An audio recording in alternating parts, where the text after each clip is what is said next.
The door swings open. In walks Rodney. He's still like jamming to some music as he walks in front of you two gentlemen. And then he looks towards Felix and Vienno, notices Vienno, and he goes, "Sup?" Hello. Sorry, didn't know you had visitors. Yo, you want any of the, I got some, beignets. Do you want any of the extras? No, thank you. Well, all right. I'll take one. I'll take one. He'll hand you a bag, and in the bag there's a lot of powdered sugar. Yeah. And then, of course, there's the Beignets. there's the beignets. Yeah. But also in the bag there's like a Ziploc bag that also has powdered white stuff that you could definitely like mistake as powdered sugar, but then Rodney notices immediately. He's like, "Oh, whoops, sorry, that's mine." Rodney. And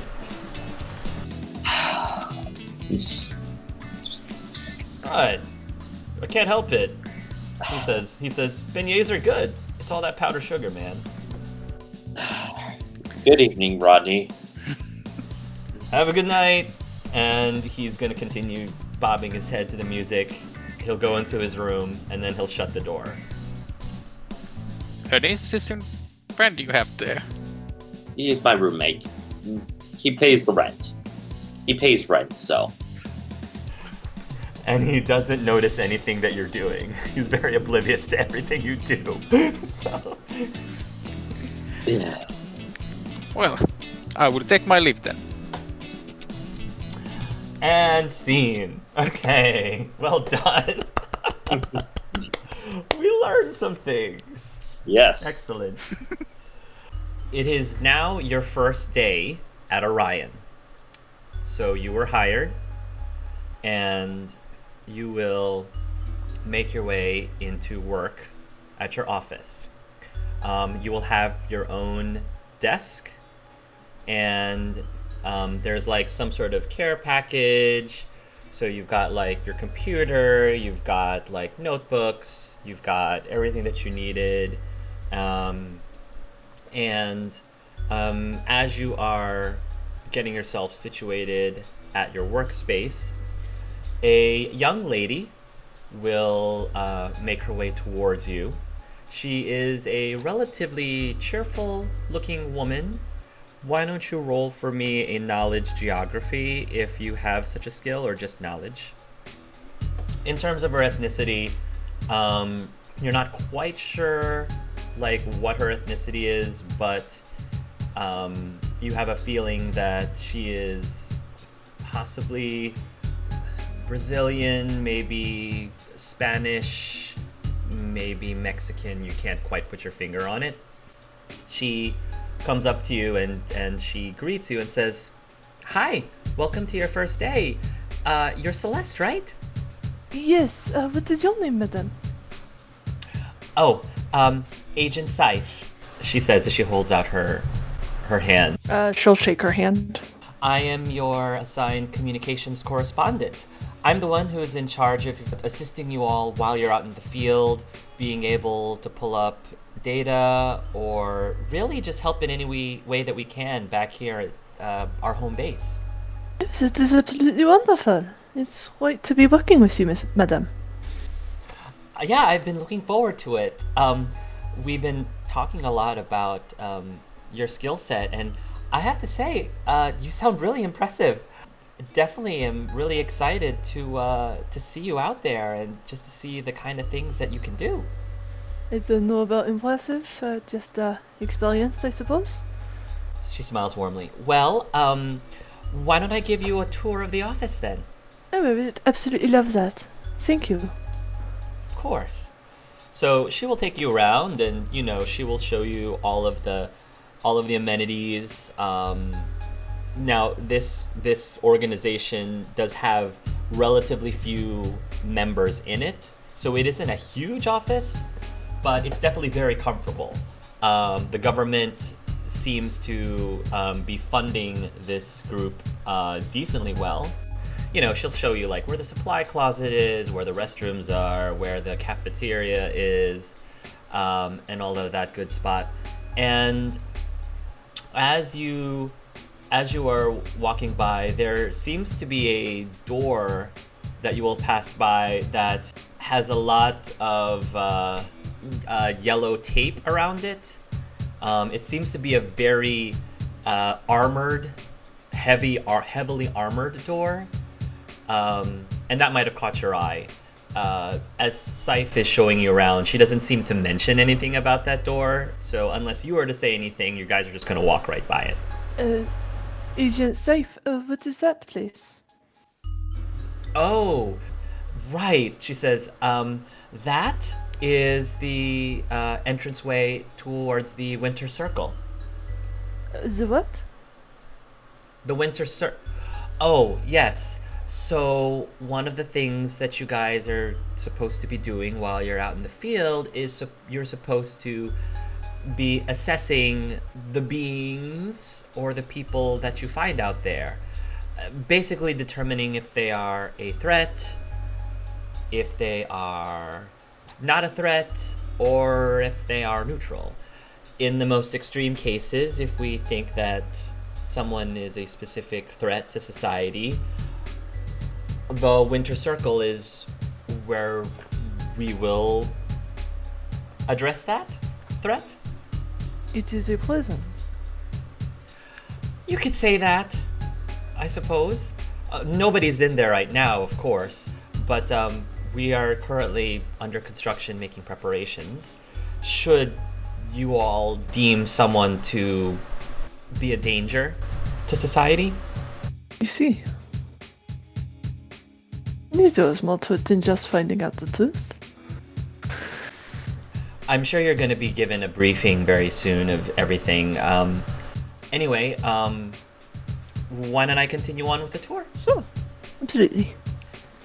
She will probably end the tour at the area at the cafeteria where there is, it's not like a full-on cafeteria, it's like a small area, and they do have a private chef. This friendly-looking man who is currently, he seems to be cooking up something. So right now, we'll say that today's menu, there are, we'll say it's some sort of like a stir-fry. And so you can pick out like different noodles and different vegetables or meats. And we'll say that Agent Scythe will say, I think it's lunchtime. Hungry? Not really. First day now, so I don't eat too much on my first day. Oh, Yeah. well, I was gonna get some lunch. Did you wanna hang out for a bit? I'd love to get to know you more. Sure, I'd love to just sit and talk. Great. So she'll go and pick out a few things. We're gonna say that you notice that she picks out a vegetarian mix of things, all vegetables, and then she puts in some tofu in there. And she'll start to eat lunch. And while she's eating lunch, she's like, "Are you sure that you don't want something? Maybe even a snack? I'm sure. Our chef I'm sure can prepare something."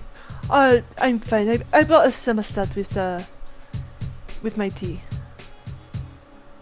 It's fine. So, I heard that you've been traveling all over the world. What's your favorite place? Oh, well, I visited England. Bit rainy, but I like the rain. I quite enjoyed seeing that. Washington, in and of itself, is quite a marvel. The monument is absolutely beautiful. Still, I feel nothing can really compare with home. You're from France. Yes. Oh, I would love to go see France. I heard the food there is wonderful, and your language is so beautiful. Oh, that's very kind. Yes. So, be honest with me, which country has the cutest boys? Oh, Sweden. Or girls, she says? Sweden all the way around. The Olympic supermodels. So I've heard. Not lying. She asks, "Do you have a boyfriend?" No. Oh, sorry. I feel like this is all really inappropriate. I don't know. I just have a tendency to be very open about these kind of things. So I'm sorry if I'm not asking if No. I'm too much. Not at all. We are adults, correct? That means we are not technically on the clock. We can have girl talk. Yeah, this is it's free time. So you can ask me anything that you want as well about myself. But about you, do you have a significant other? Well, I did, but we broke it off a couple months ago. It wasn't working out. I sort of he wasn't being particularly, how should I put this? Faithful. Oh dear.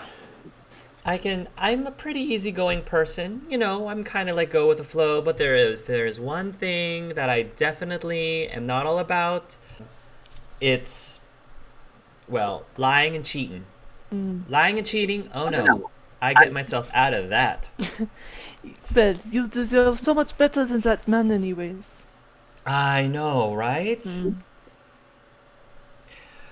yeah, I'm back on the market, and you know, I guess right now I'm just trying to distract myself in work and just focusing on my career and all that good stuff.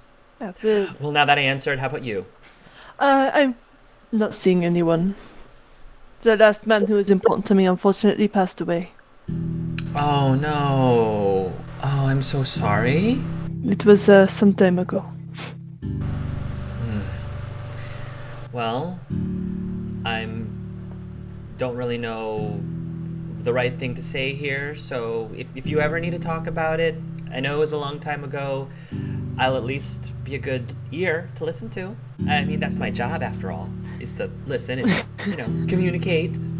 Thank you. It was considered a workplace accident. Do you mind me asking? If it's too private, that's fine too. We can change the subject. Let's just say that they did not have the correct safety protocols in action when he was working.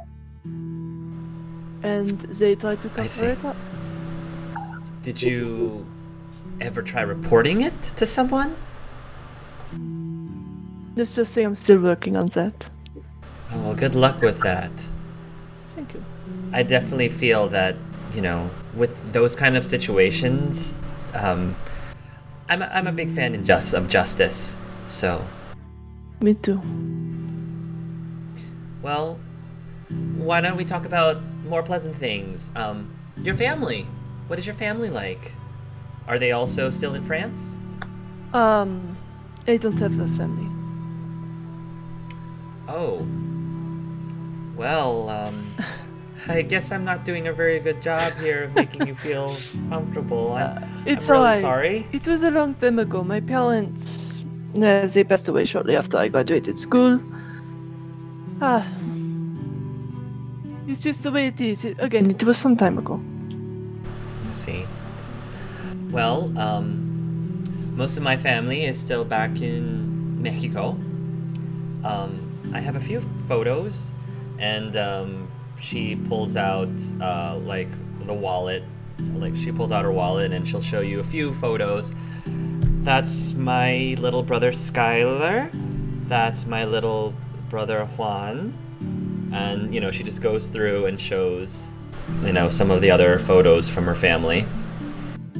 I was the very first person who graduated from college, and was the first person who left the nest, so to speak. Not just leave home, but the entire country. So America's big. I mean, Mexico is big too, but it's a lot bigger when you don't know a lot of people. So I've been trying to make as many friends as I can, but at the same time, with our line of work, it's tough. Yes, I understand with the confidential nature of everything. It's hard to talk to people about it.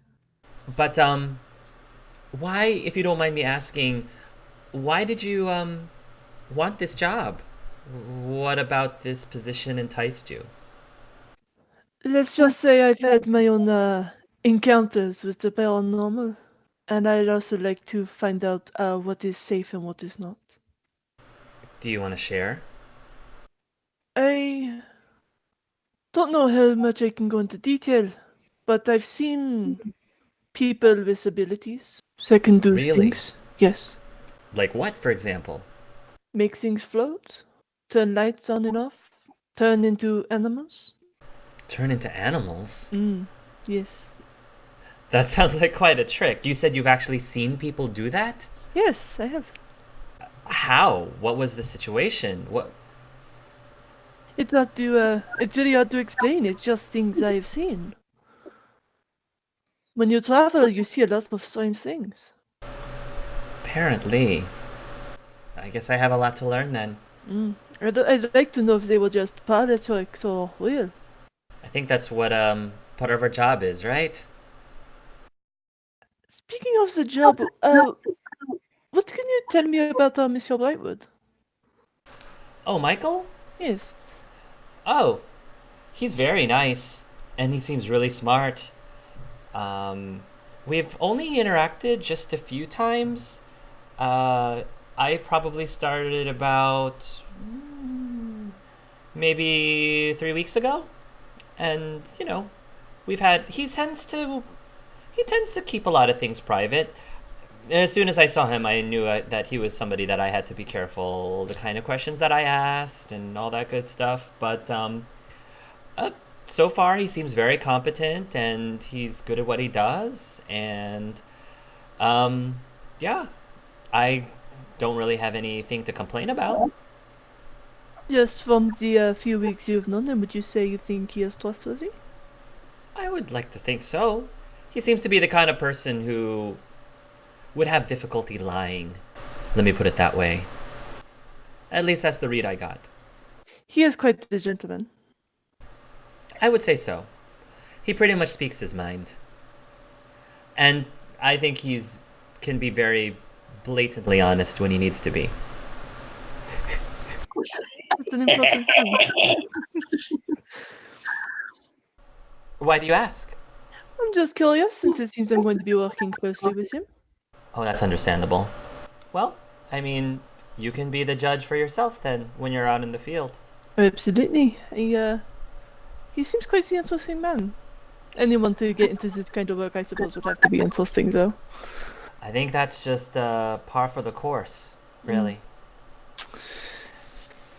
Well, she finishes up her dessert, and she says, "Well, I guess that's it for now. Well, it was really nice meeting you, Celeste. I definitely look forward to working with you very soon." Absolutely. I hope we get to have a few more girl talks in the future. This was fun. Oh yeah, I would absolutely love that. Anytime you want. Absolutely. Maybe we can go get drinks sometime. I would love that. Absolutely. Well, have a good rest of your afternoon. You as well. Can you help me find my way back to the office? I seem to have gotten lost here. Oh, yeah. Not used Yes, to- absolutely, of course. Thank Follow you. me. And she will lead you back to your desk. Shifting scenes again. Vienno, you have somehow found Orion, or maybe Orion found you, I don't know. But after having your conversation with Felix, you eventually found your way in Washington, D.C. And whatever led to you being in this interview, it looks like Michael is about to assess your candidacy. Mr. Seppa. Yes. Are you ready for your interview? Well, yes. As ready as one can be. Excellent. Right this way. Of course. And he will take you down the same hallway and first door on the left. He'll open the door and ask you to go through. He goes. He will follow behind you and close the door. And again, you just see a small table with 2 chairs at either end. Please have a seat. Why, thank you. takes a seat. So, why don't you tell me a little bit about yourself? Like, where are you from? Me. I'm all the way from Finland, actually. Finland. Yes. There's a beautiful winter wonderland. Ah, I was born there. I studied history and, well, anything ancient history, especially. very nice.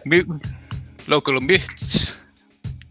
Kinda specialist in the much more, I would say, supernatural part of history. I see. So, like shamans and druids and stuff like that. Yes, in Finland there's been people who's called different kind of witches that, well, let's call them the Nordic Witches. They are very different from what others would think of witches. I see. So no cauldron, boils and cooking people and everything. No, they have apparently they used a special kind of drums to cast whatever they were trying to do. Very interesting. And so did you go to school in Finland? Yes, I went to school there, learned all about the myths and history that I could from there, and after that I've been traveling around the world learning more. Different kind of myths from different parts of the world. I see. So tell me, what are some of your strengths? Well, as I said, I know a lot of different histories and myths around the world. And some would say I'm something of an inventor, I guess. I try to learn about what these weird magical items they had, and maybe try to find a way to recreate them, make them something new. I see. So you're trying to find these mythical items and recreate them, or find out about them. Yes. Any information I find, I try to use it in my research to create new ones. So tell me, what would you do with these mythical magic items, should you be able to recreate them?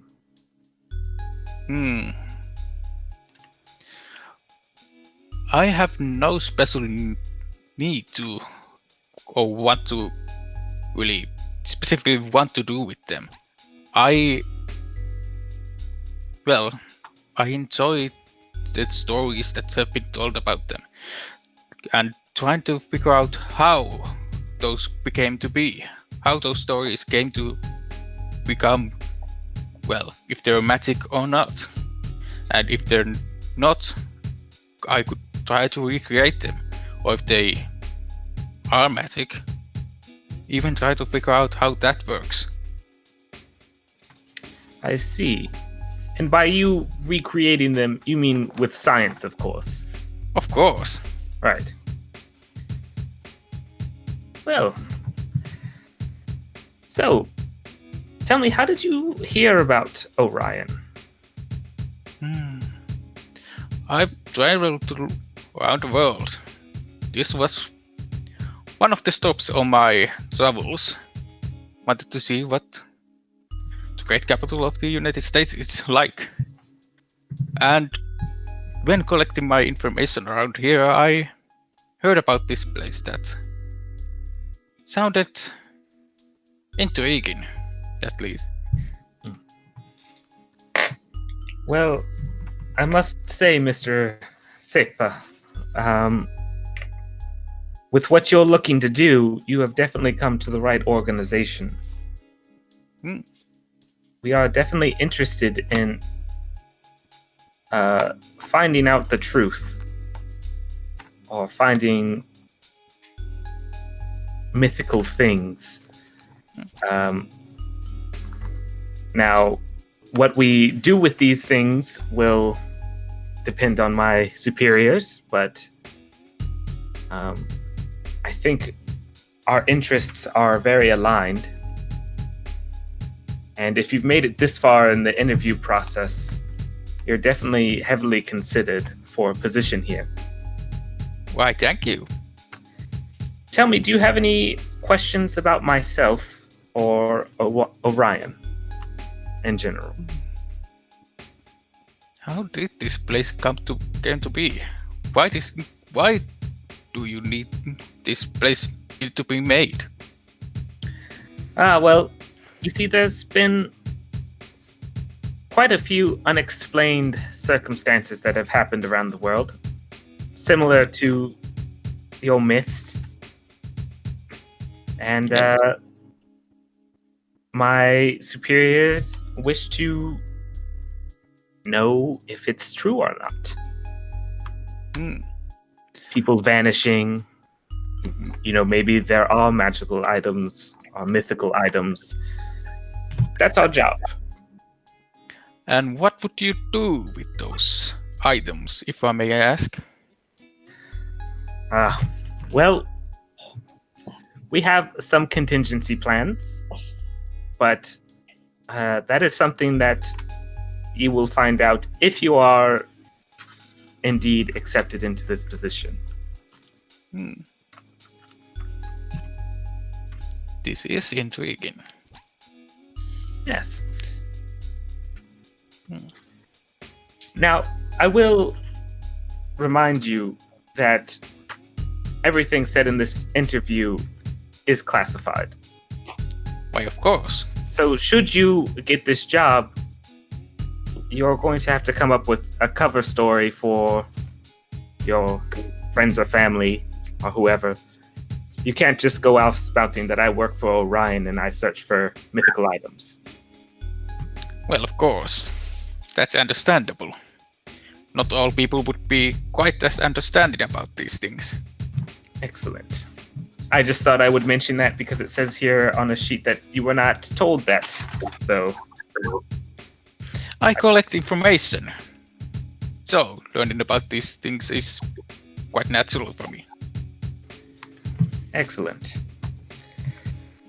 Well, do you have any other questions? None that come to mind. Excellent. Well, I think that's all I have for you. I will give my report about this interview to my superiors. We will get in contact with you shortly. Of course. It was nice to visit this place. Very good. Well, he will stand up and offer you his hand. He will take that hand. Excellent. Please. And he will open the door and... Yep. He will leave. The three agents, being Vienno, Celeste, and Michael, are going to be called into Agent Regal's office. And so the three of you will be there. You guys will just say can be sitting in chairs in front of her desk opposite of her, and standing right next to Regal will be the girl that at least Celeste and Michael know as Agent Scythe. Regal will nod to the two new faces, and she will say, "Welcome, Celeste and Vienno, to Orion. Thank you.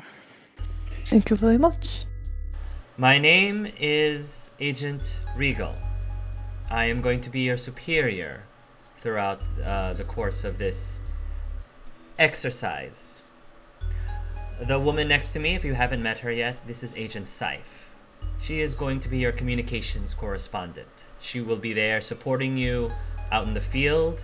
So if you require some extra information out there, she can definitely work to look up what she needs from our databases, whatever research you needs her to look up to. And she is also a direct communication, a direct line back to your home base. Agent Seif will wave again and says, I'm here to serve and help you all out as best I can, so go team, she says. Agent Regal sort of like shifts her eyes towards her, but in such a way that she's used to her eccentricities, so she goes back to focusing on the three of you. And she says, for your briefing, in case if it wasn't clear, we are Orion, which stands for the Organization for Research and Investigation of the Occult and Numinous.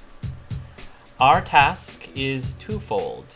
One, we are tasked to investigate the very strange occurrences that have been happening around the world.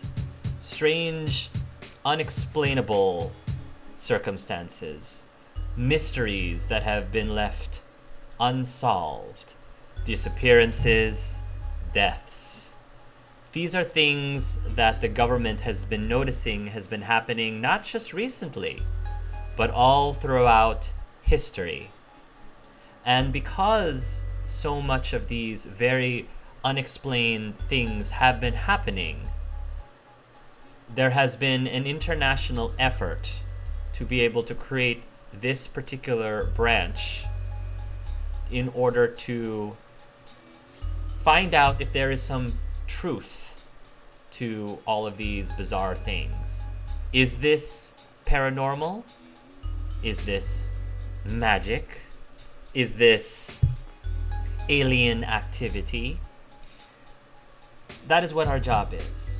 Secondly, if we are able to find proof about these bizarre things that are happening, especially if we find beings that are involved in this paranormal world, you are to determine whether or not these beings are a positive contributor to society, B, a negative contributor to society, or C, neutral. Those that we deem are a positive influence of society, you can assess to be safe to release back once you have made your assessment, and by assessment I mean interrogations. But before doing so, it is very important that they do not remember this encounter, not just for our safety, but for theirs as well. Now, I'm sure many of you are wondering, what do you mean by not remembering their encounter? Well, Vienno over here claims that he has an invention that will allow you to be able to wipe the memories of these beings. Is that right, Mr. Seppa? Yes, I have been thinking about this and your suggestion too, for need of this memory wiping effect. And I think I have found a way to create a liquid that, when sprayed upon the person, would cause them to forget. It will affect them. There's a limit of an hour to the spray, but it will effectively remove that hour from their memories, so that never happened. Again, we feel that this is a precaution that is necessary not only for the safety of our agents, but also for their own personal safety as well. The second thing is, if we've determined that that person is neutral or undetermined, whether they are a positive or a negative contributor to society, we would like to keep tabs on them. and essentially tag them for observation, just to make sure that they never go rogue or ever become a threat. Thirdly, if they are deemed to be a threat to society, they will then be removed from society and placed in what we refer to as the Winter Circle. It is essentially a containment unit for these paranormal beings. Regardless, we would like to register any of these beings into our personal database just for our personal records. Again, just to ensure that we know exactly who and what we are dealing out there. Do you have any questions for any of that? For the memory spray, do they just wake up and just like think it was a dream, or is it like a blackout kind of thing? Like, oh, I'm just missing an hour of my life. And how have we tested this? Tests. I have done tests with this spray, and it seems like they don't even realize they have missed an hour. It's just that they look like they're done everything that they would do to lead that to their place. They just don't seem to question the change. Interesting. Is that memory spray is on your list of dangerous side effects that we should be wary of? As of now, I have not seen any side effect to the spray. So, as far as I know, there should be no side effects. Very well. The first matter of business then is of course finding reports of these paranormal activities. As soon as we discover reason to believe that such things are involved, I will send a report to you, and you all can decide how you're going to execute your mission to acquire and interrogate the target. It might result in espionage, it might result in you posing as someone else. If a chase ensues, I will let you determine the best course of action at that point. But we need to be able to gather as much information as we can as possible. Unfortunately, I'm not going to lie to you, identifying and finding these beings might be very difficult. Yes, I've done some preliminary research. I've been trying to track down any potential suspects, but across the country there's been strange sightings, but every time I dig a little bit deeper, they'd always hit a dead end. When you're out in the field, it is important for you all to be as inconspicuous as possible. I think you all should be dressed professionally, but nothing to draw attention towards yourselves. However, I do believe that there is importance to show some sort of team unity. I think that was my idea, Miss Regal. Yes, Agent Seif's idea was to provide some sort of symbol that identifies you as a team. So the part of your uniform, you will be given a belt, because this is Orion after all, with a special buckle symbol on your belt. And Agent Seif excitedly will take out a box, which she then opens, and there's like packing peanuts and everything, and she holds up, voila! And you can see that it is a simple looking black belt, but the buckle of the belt has what appears to be a silver shape that looks star-like. She will begin passing the belt to the three of you, and Agent Seif says, I also thought, in order to keep your identity safe, is that while you're out in the field, you should refer to each other by code names. So at least while you're out there, I thought it might be fitting to name you after some of the stars that are in the Orion's constellation, or more specifically Orion's belt. Agent Regal says, because Michael is the leader of this group, I thought it would be very appropriate to refer to him as Agent Polaris. As for the other two of you, she says, the other stars that are in Orion's belt are Alnitak, Mintaka, and Aldelam. Agent Scythe says, do any of those resonate with either of you two? She asks Celeste and Viano. Alnilam. That would be fitting. Alright, so from this point forward, Viano, when you're out in the field, you will be referred to by each other as Agent Alnilam. It will happily be Alnitak then. Quick question about these belts. Are they real silver? No, I'm sorry, they're not. It's not real silver. It's just an alloy. Oh, that's fine. I'm allergic to silver, that's why I had to ask. Thank you, though. Oh, well then that worked out just great then. And it's much better for our budget too, Agent Regal says. Vienna is looking at the belt and just, If I may, I might have an idea on how we could find out some of these mystic anomalies. Oh? Do share, Agent Alnilam.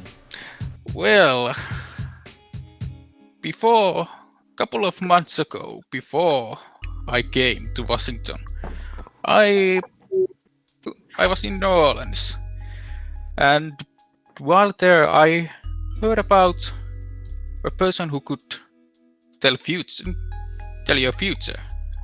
You mean like a fortune teller? Yes.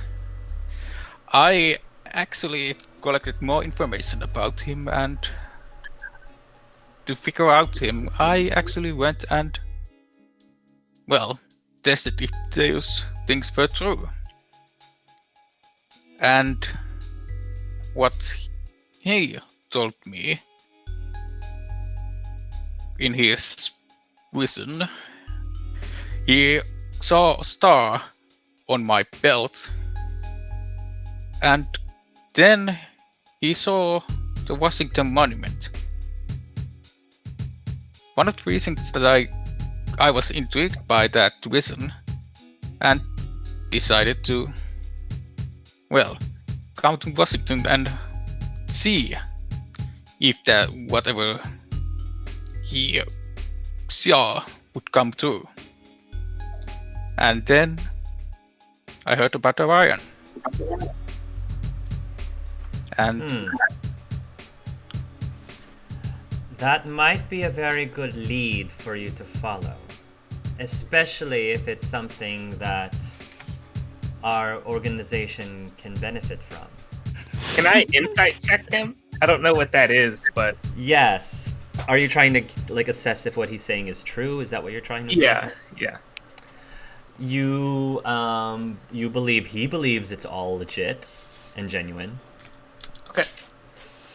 I think that makes sense to be your very first mission. Pack your bags. You all are going to New Orleans. You guys will probably, I'm sure you will have your own private form of transportation. We're going to say that somebody will be able to, you probably have your own personal plane, jet, I don't know what you want to call it. Something, you have your own personal jet, and you have your own Normandy. So, and this personal jet is going to be well furnished. You all will have your own personal spaces, like your own rooms, that comes equipped with like a TV and a bed and a desk. So yeah, this is very well budgeted. And you guys will fly to New Orleans. And you guys will be given earpieces so that you can be in constant connection with Agent Seif. Agent Seif might be chiming in here and there. She will be able to hear what you are hearing too, as well. For example, if there's an emergency, she can contact and dispatch the New Orleans police, for example, if something really, really bad happens. So she is going to be hopefully a very useful resource to you. But at any rate, we're going to say that it is roughly 7:30, maybe 8 o'clock in the evening, Felix. And what would you say you're doing that evening? Assuming you don't, let's say you don't have any customers right now. What are you doing at like 7:30, 8 o'clock at night? Well, it's been a few months. He's now 20 years old. He's probably finished up some tidying around, and he probably went out and got some food, and he's come back. He is likely eating a po' boy. Okay, you're eating a po' boy. We're gonna say that Rodney is on the couch, and maybe he's like eating some Chinese takeout. So he's got some like lo mein. He's like slurping it up, and Rodney is going to say, "So, how's your job going, dude?" Business is slow but steady so far. Oh man, what'd you say you did again? I'm a fortune teller, Rodney. Oh right, that's why you have like the cards and the whatever you burn, those things you burn that smells really funky. Yes, Rodney, that is why I have those. Is that what you majored in?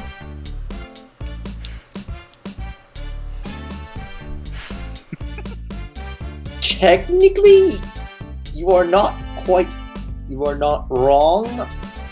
I am. Oh man, they didn't have that subject in school? I don't know, if all I needed to do in class was, stare at glass balls and play some card games, oh man, I would have so signed up for that. It's not as easy or as fun as it looks, Rodney. Well, do you, when you're like, telling people's fortunes and stuff, like, why don't you just, find out what the next lottery numbers are and make yourself stinking rich? I can't always control what I see, and lottery numbers, no, I can't. That'd be hard to do. Alright, well, I'll humor you then, he says. Why don't you tell my fortune?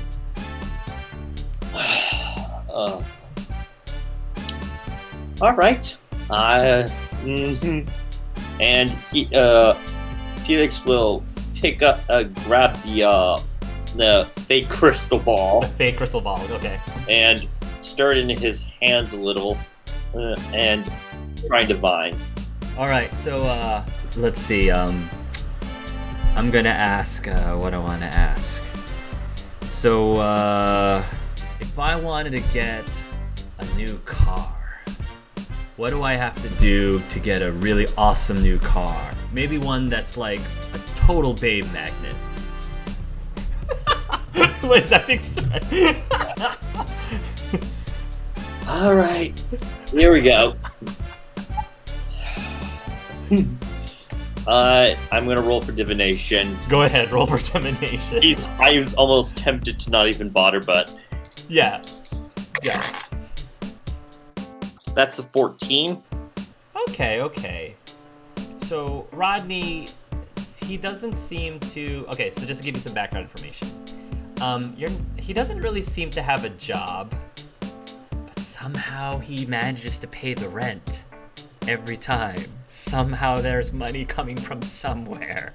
But you probably were able to deduce where that money's coming from. So clearly, though, it's not enough to buy a car. Otherwise, he wouldn't be asking you this question. So the noodles that he's eating, it's going to, again, go into mold, and the noodles will start to spill out of the box. He doesn't seem to notice at all. and the noodles start to form shapes on the coffee table. And the shapes form little, like, squiggly stick figure characters. One looks clearly like Rodney. Another one looks a lot like you. And then another one, another squiggly line, shows what appears to be the Capitol, the Washington Capitol in DC. The last of the noodles form 3 more figures, 3 more stick figures, and they are standing right next to you, specifically. There's a car next to Rodney, too. There'll be a nice-looking Cadillac-like car. It's something with the roof that can go down, basically. It actually does. Like, the noodles form the car, and then the noodles pull down the roof. And then there's, like, a bunch of, like, other stick figures with, like, long flowing hair and big boobs. Like, the noodles form big boobs with these, like, random girls in Rodney's car. And they seem to be like, like, just kind of laughing. What do you see, man? What do you see? What's the secret? What's the secret to life, man? What's the secret to success in life? Rodney, your fortune awaits you in a land far away from here. Oh, wow. Man, where? Washington, D.C. And no, I don't think you're going to become president. Washington, D.C.? Isn't it more expensive than living in Washington, D.C.? That's what I saw. Huh. Well, I mean, I don't know. New Orleans is cool in everything, but I don't know. DC sounds like fun. Would you be interested in moving? Wait, why are you asking me? I live here. What? I don't know. You mean you're doing your fortune thing? There's fortune things going on in DC too, right? I don't know if there's quite as much of a market there than it is down here. At that point, while you're having this conversation, there's a knock on your door.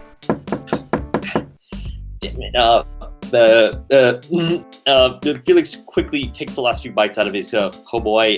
He froze the bag he had into trash. Rodney, clean up. This may be a customer. Oh. All right, fine. And he starts like cleaning up his mess. Meanwhile, on the TV, it starts to show one of the commercials of Miss Cleo, call me now. The Miss Cleo commercial, and Rodney's like looking up as he's cleaning up, and it says, "Man, you're just as good as Miss Cleo."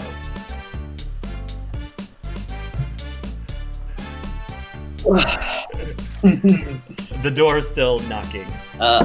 Just a minute, I say, and as I get everything ready, I turn off the TV, I shoo Rodney out, I get the table ready, I put the fake crystal ball on the table and move the chairs. I quickly collect myself. I pat down any like loose crumbs from the po' boy end. You'll shoo Rodney out, but he like misinterpreted what you mean by shooing him out. He ends up going up to the door and then he opens it because he thought you meant go answer the door. So he opens it and he sees the 3 agents in your suits and he's like, "Hey, sup? You one of Felix's customers?" We might have met once. Oh. Have I met you before? He says, turning to Vienna. Yes. I was here a couple of months ago.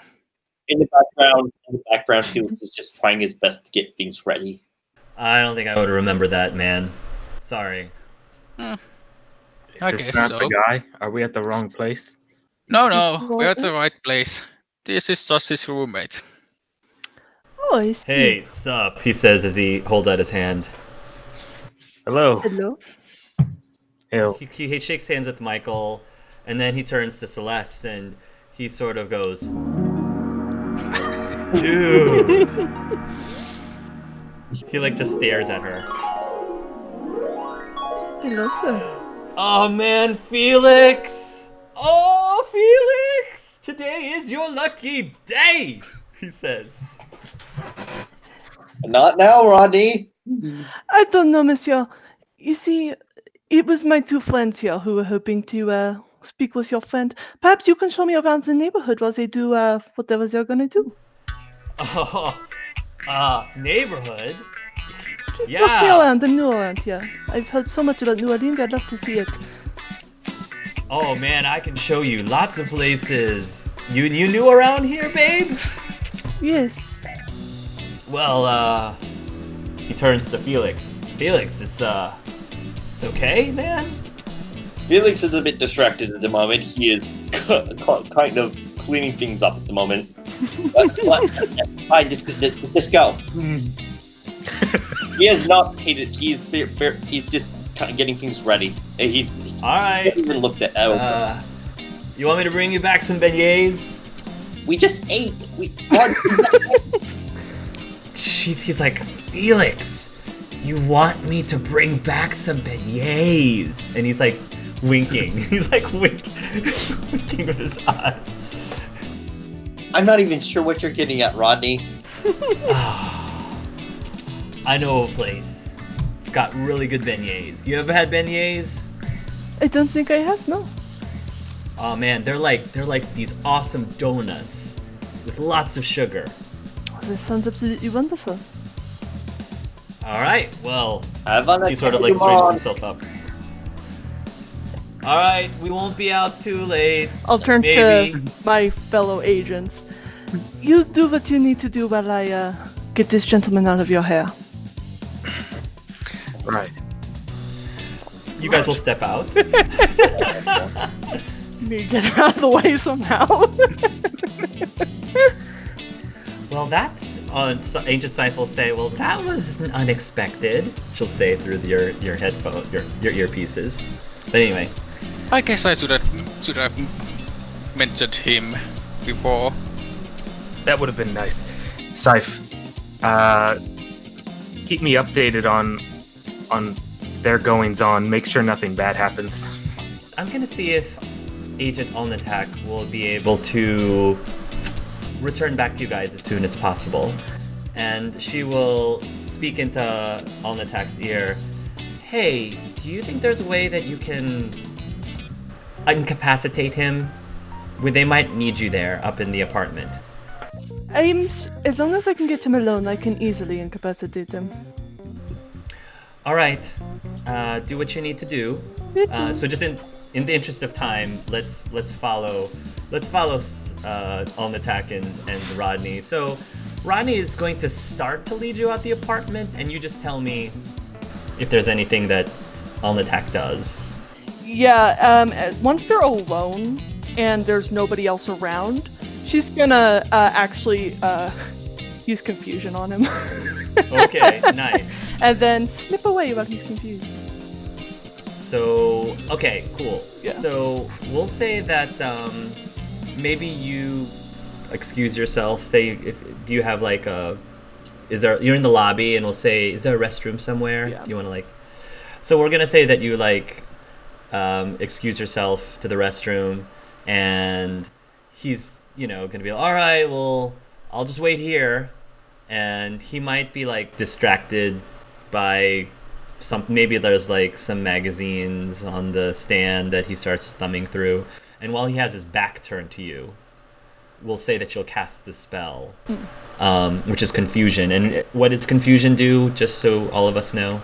Allows the caster to affect the perceptions or thoughts of their target.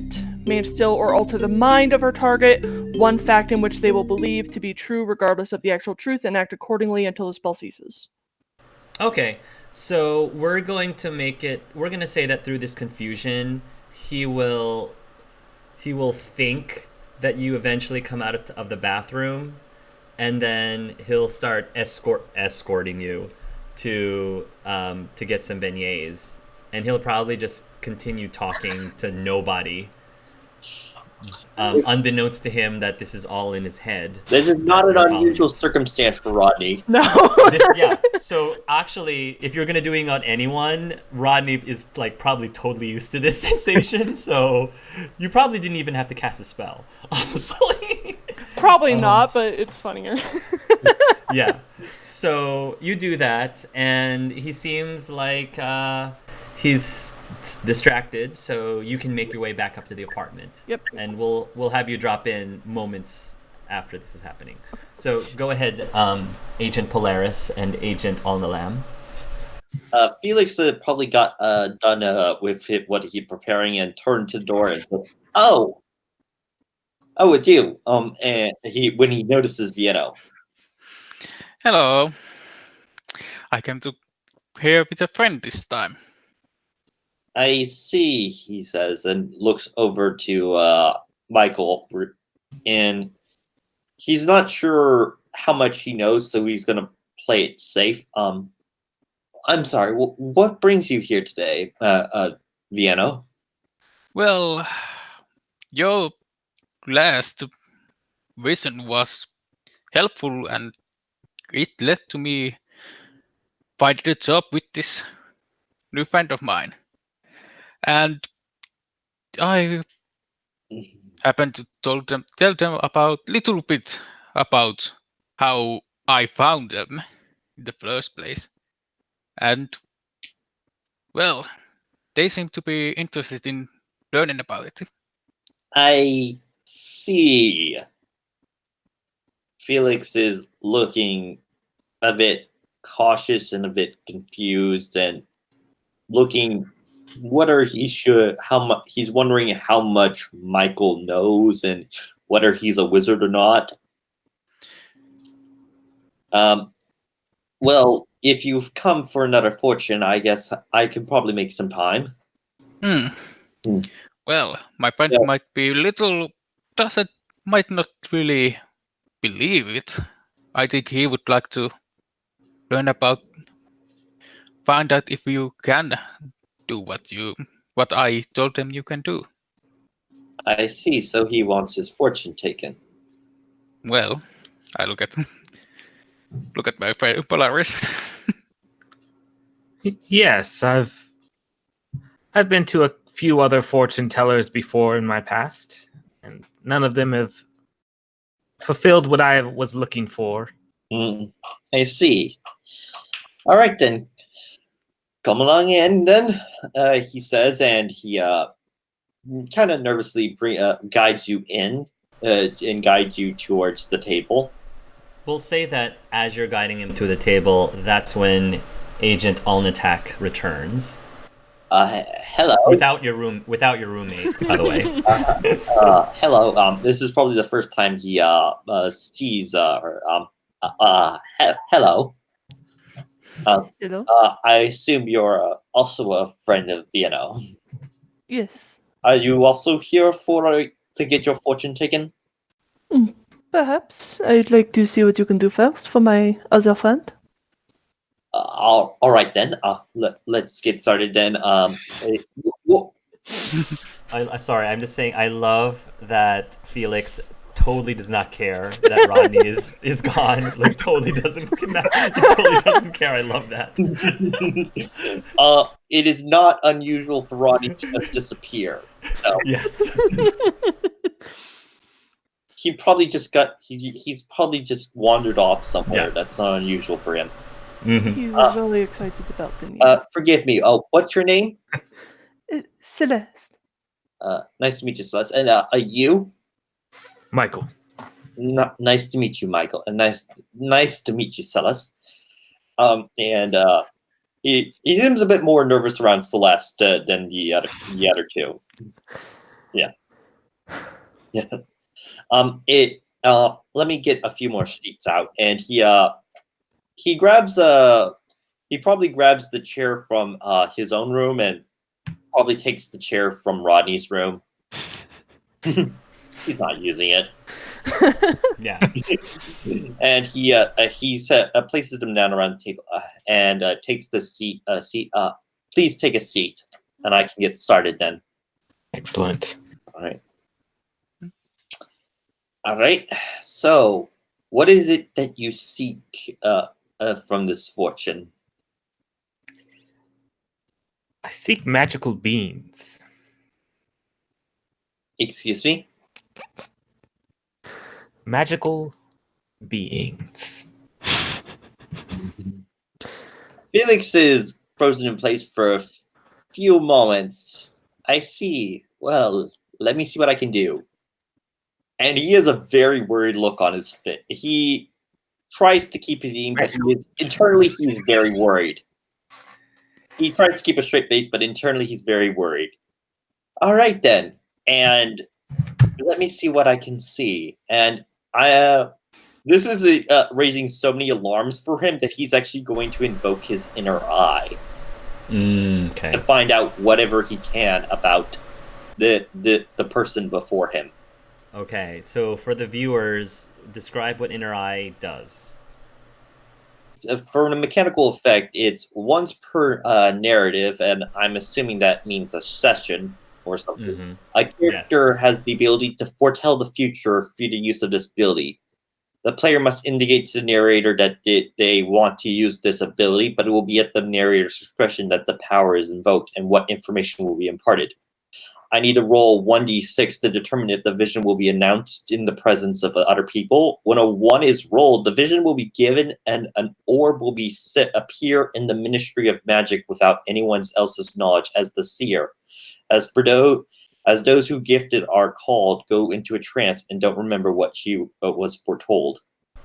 Okay. Whoa. So if you guys remember from the books that sometimes the prophecy turns into an orb that actually does appear in the Ministry of Magic. So that is what happened with Professor Trelawney when she gave her prophecy. So that only happens when you roll a 1. Yeah.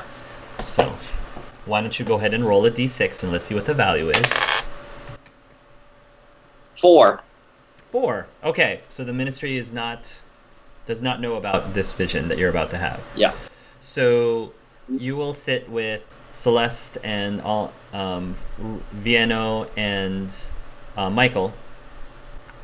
I'm gonna say that are we gonna say that when you use the inner eye, they're more vivid than the ones that just happens naturally for you? Yeah, they're otherwise a bit more vivid, but I can't. They're more often. They're more specific. Yeah. So I am going to say that you will visually see, and again, these images in your head will be in color.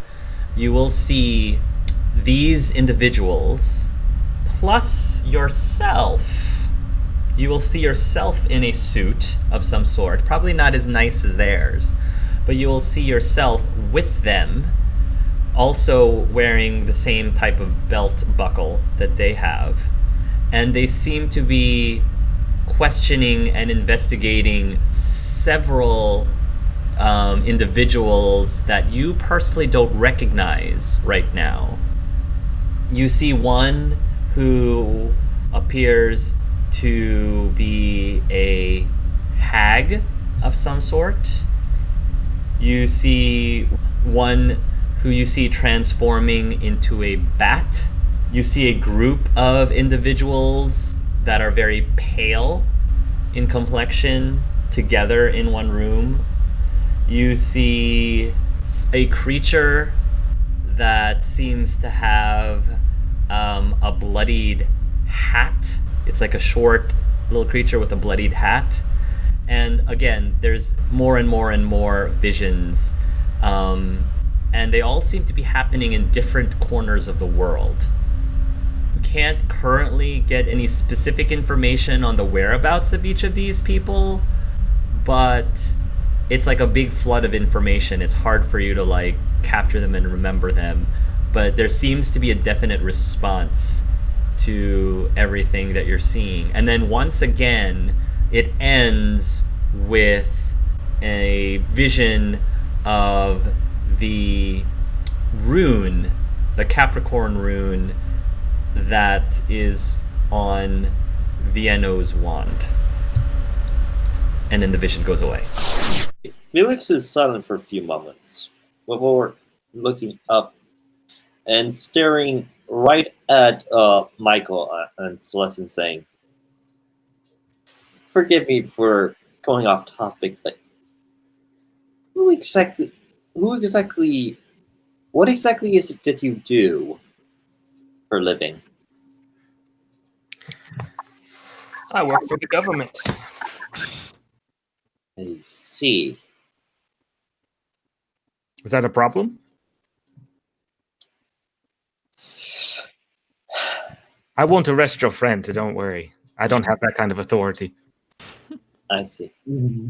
Which government do you work for exactly? The American government. Oh, yes, the only one in this country. Oh, so you think? Felix is thinking a mile a minute at this moment because he is not sure what to do with or how to react to this sudden. The stars on the belt, what do they represent?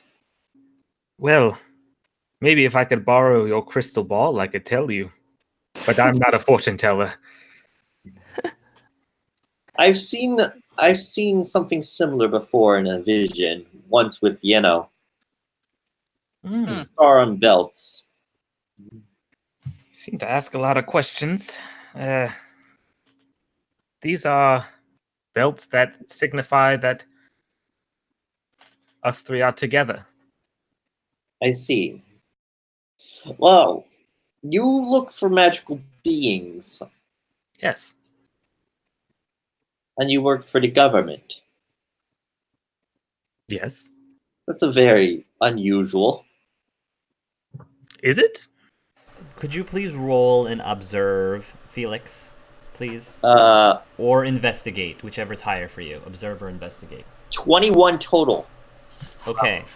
So, with the double 6, you are confident that Michael is a muggle. Totally a muggle. You know for a fact that Vienno is a wizard. You also know for a fact that Michael seems to be completely oblivious to the fact that Vienno is a wizard. Because you haven't interacted enough with Celeste, even with the double 6, you're not going to be able to read anything from Celeste. Also, Celeste is very well trained to not be read very easily. So, but at least you can at least tell that this is a situation where Michael definitely is totally a muggle, doesn't seem to be fully aware in the existence of the wizarding world. Vienno clearly is one, but for whatever reason, you don't think that Michael is aware that Vienno is a wizard. Michael, may I ask one last question? Aside from your job, why is it that you want to find these magical beings? Oh, that's a bit of a personal reason, but It will help me determine the fortune. I am merely a seeker of truth. There are some people in my past who would benefit from this as well. And if you... Forgive me, one more question. And if you were to find this truth, what do you think will happen? Will you take responsibility for what happens? I'm not quite sure what you mean. While the truth may be out there, there is a responsibility that comes with that truth. You must have seen something very interesting in your vision. My abilities are quite exceptional. See. Can I tell that he's trying to avoid something, or if he's trying to deliberately not give answers, or is he just being kind of shifty and nervous? Roll observe or investigate unless you're doing something else that would give you that information. Not doing that yet. All right. Double 6s. Oh my. Wow. So You get a crit. You get it. yeah. So with the double 6, what can you tell Ken out of character about? Felix is very nervous, and you feel like he is trying to get a good read on Michael and whether he should trust him with this information. This is a very odd situation for him, and he feels like he's deliberating between whether he should say something or not. because Vienna is here and he doesn't know, and just because there's a lot of complicated factors, but he's trying to determine what he should do and what Michael is trustworthy and he's trying to also deliberate over something personal. It was something from his own personal beliefs and whether he should act on them. Also, you gather that Celeste believes that Felix, despite his youth, he is good at what he does. He is legit. So you believe truly that he did see something. And Vienna was not wrong in saying that he can definitely be very valuable to the group. Monsieur, I understand that you are cautious. Information can be a very dangerous thing. But is it so wrong for people to want to know the truth? How can we learn to trust each other if we continue to hide things? That is a very good point. One I have thought of a lot for the past few years. And Felix sighs a little, and he's silent for a few moments, and he closes his eyes, and he's opened some and looks right at Michael. You will find many magical beings throughout your search. The truth is out there for you. You will find various people, beings that you won't quite understand. But it's your job to understand, to learn. And you're going to need me. I see. Well, since you're so forthright with me, I guess I should be forthright with you. I actually have the edge forthright. Oh, good. Well, you are very forthright there. Your friend here, Agent Analam, informed myself and our organization of your gift. And I'm sorry. You name yourselves after stars of Orion? We have a theme. That wasn't my choice, but No, Felix would know what Analam is because he does have a knowledge in astronomy. Yes. It's Alnilam. Just Alnilam. Alnilam. A-L. Not Alnilam. A-N. Alnilam. Yeah. Yes. It wasn't my choice, but nothing in the government is ever your choice. So there's always someone above you. But nonetheless, the agent here informed us of your gift, and we require your services to help track down these magical beings and assess. I see. And Felix gives Vienna a pointed look before turning right back to Michael. Well, Michael, here's what I can tell you about me. I have had this gift of sight for many, many years. I can see many things others cannot. I may be considered one of these magical beings you may look for. I can't tell you a lot about other magical beings, but my abilities are true. And from what I've seen, you are going to need me. Because in my vision, I am with you as you go. Well, this was a lot more fruitful of an adventure than I thought it was going to be. You have little belief. Agent Seif pipes up and says, "You may also want to mention that there is a relocation package, and the government definitely will pay for travel and his moving expenses, probably to a much nicer apartment than where he is now." Right. Yes. Well, since you have expressed interest in joining us, I will tell you that our base is in the capital. Now, I understand uprooting yourself could be difficult. However, should you choose to join with us, we have the necessary funds to travel you to the capital and place you in a respectable living quarter. Felix is silent for a moment as he kind of looks out the window over and toward the outside street of New Orleans, and he seems to be internally debating. For about a minute before, he seemed very sure, but now he seems conflicted. I'm not sure about your roommate. I don't know if there's any room in the budget for him or not. I'll have to... We can just ignore him. I see. Don't bother yourself with Ronnie. He'll be fine. He has a way of getting by and has an unusual amount of luck for some reason. I see. He is an oddity. How unusual? No, just kidding. No. He is no magical being. He's just weird and has a lot of luck. Trust me, the only thing special about him is how easily he's tricked. I have a feeling he probably sees visions of his own, but not like Felix, is what Scythe says. Yes. Right. Well, the decision is up to you, ultimately, but we could definitely use someone with your skills to help us track down these other beings. He's silent for a few more moments. He stands up and goes to the window for a few moments.